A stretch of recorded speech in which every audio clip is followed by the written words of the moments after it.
پھر اسی طرح زینت کا جو ہے ذکر ہوا کہ جس سے انسان آرائش کرتا ہے اپنی، تو اس میں بھی غلو سے کام نہیں لینا چاہیے. اب یہاں سے کوئی یہ نہ سمجھے کہ قرآن تو کہتا ہے بیوٹیفائی کرو اپنے آپ کو، لہذا جس طرح چاہو کرو. یہ معنی نہیں ہے اس کا، کیونکہ بیوٹیفیکیشن میں بھی اللہ تعالیٰ نے اور اس کے رسول صلی اللہ علیہ وسلم نے کچھ حدود مقرر کی ہیں. مثلاً حدیث میں آتا ہے لعن الرسول علیہ الصلاۃ والسلام الواشمۃ والمستوشمۃ والواشرۃ والمستوشرۃ. رسول اللہ صلی اللہ علیہ وسلم نے لعنت فرمائی ہے گودنے والی پر، گودوانے والی پر، دانتوں کو نوکدار بنانے والی پر، اور اس پر جو دانتوں کو نوکدار بنوائے.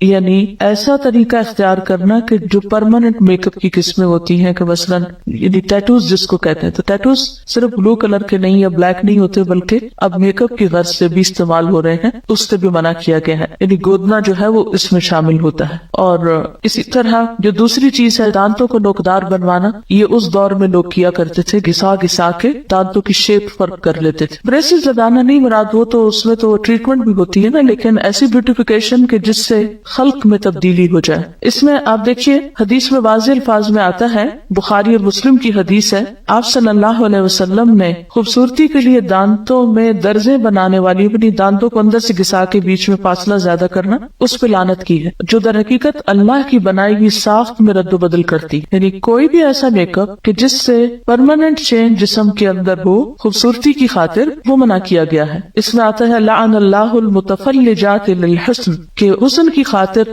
دانتوں کے اندر تبدیلی پیدا کرنا. اسی طرح لعن رسول اللہ صلی اللہ علیہ وسلم النامصۃ والمتنمصۃ، آپ صلی اللہ علیہ وسلم نے بال نوچنے والی پر اور اس پر جو کسی سے خدمت لے اس پر بھی لعنت کی ہے. اور اس میں بھی ایک تو وہ بال ہیں جو بیماری کے طور پر ہیں، جیسے چن پر یا لپس وغیرہ پر، تو وہ نہیں. ایک وہ ہے کہ جو آنکھوں کی جو بھویں وغیرہ ہیں ان کو تراشنے کے لیے بنائے جاتے ہیں، وہ شامل ہے. یعنی ویکسنگ نہیں آتی کیونکہ وہ اذیت کا سبب ہے نا، جو بال اعضاء میں آتے ہیں کہ عورت کو مرد بنا دے، یعنی کہ بازوؤں پر یا چہرے پر ایسے بال کہ جو عورت کو عورت نہیں بلکہ مردوں سے مشابہ کر دے، ان کو اتارنے کی اجازت ہے، اس سے منع نہیں کیا گیا. بلکہ اس میں آپ دیکھیے کہ طبرانی کی روایت ہے کہ ابو اسحاق کی بیوی جو نوجوان تھی اور خوبصورتی کی شائق تھی، حضرت عائشہ کی خدمت میں حاضر ہوئی اور پوچھا کہ عورت اپنے شوہر کے لیے اپنے رخسار کے بال، رخسار کہتے ہیں نا چیکس کو، صاف کر سکتی ہے؟ حضرت عائشہ نے فرمایا اذیت کو ممکنہ حد تک دور کرو، کیونکہ یہ اذیت کا باعث ہے. یعنی عورت کے منہ پر بال جو ہیں وہ مرد کے لیے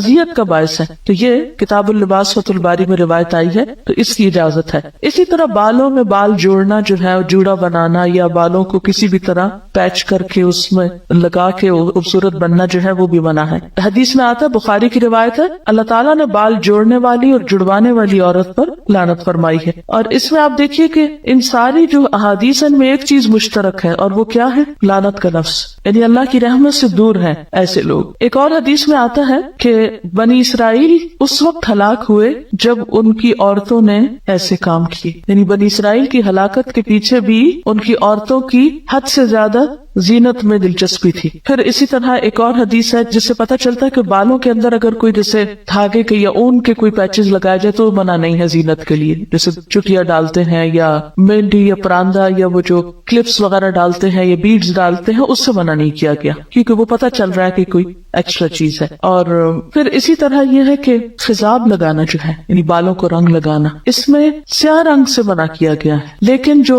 نیچرل کلر ہے جیسے مہندی ہے یا کوئی بھی نیچرل کلر ہے اس کی اجازت ہے. بالکل ٹوٹلی کالا کرنا جو ہے وہ منع ہے، مگر کالے کے علاوہ اور رنگ جو ہے ان کی رخصت ملتی ہے. اس میں ہم دیکھتے ہیں کہ واضح طور پر حکم ہے.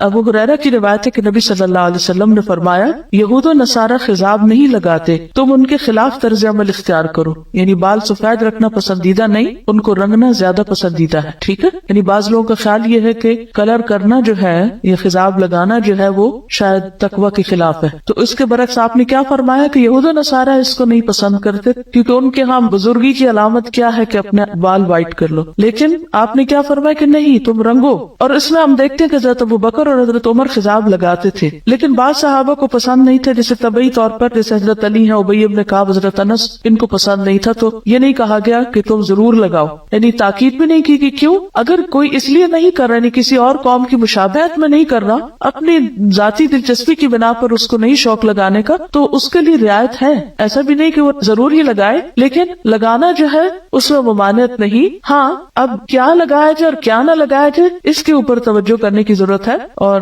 اس میں خاص طور پر جو صحیح مسلم میں روایت آتی ہے کہ بالوں کا رنگ بدل دو لیکن سیاہ خضاب سے پرہیز کرو، بالکل بلیک نہیں لگاؤ. امام زہری فرماتے ہیں جب تک ہمارا چہرہ تر و تازہ تھا ہم سیاہ خضاب استعمال کرتے، لیکن جب سے چہرے اور دانتوں میں تغیر آ گیا ہم نے اس کا استعمال چھوڑ دیے. بالکل بلیک سے کیوں منع کیا گیا؟ کیونکہ یہ بھی ایک طرح سے دھوکہ دینے والی بات ہو جاتی ہے. آپ نے فرمایا بہترین چیز جس سے تم سفید بالوں کا رنگ بدل سکتے ہو وہ حنا اور کتم ہے. کتم جو ہے یہ یمن کی ایک بوٹی ہوتی ہے جس کا ریڈش بلیک کلر ہوتا ہے، سیاہ مائل بسرخ ہوتا ہے. اور حنا کا رنگ تو سب کو معلوم ہے. اور حضرت عمر خالص حنا لگاتے تھے، حضرت ابو بکر حنا اور کتم ملا کے لگاتے تھے.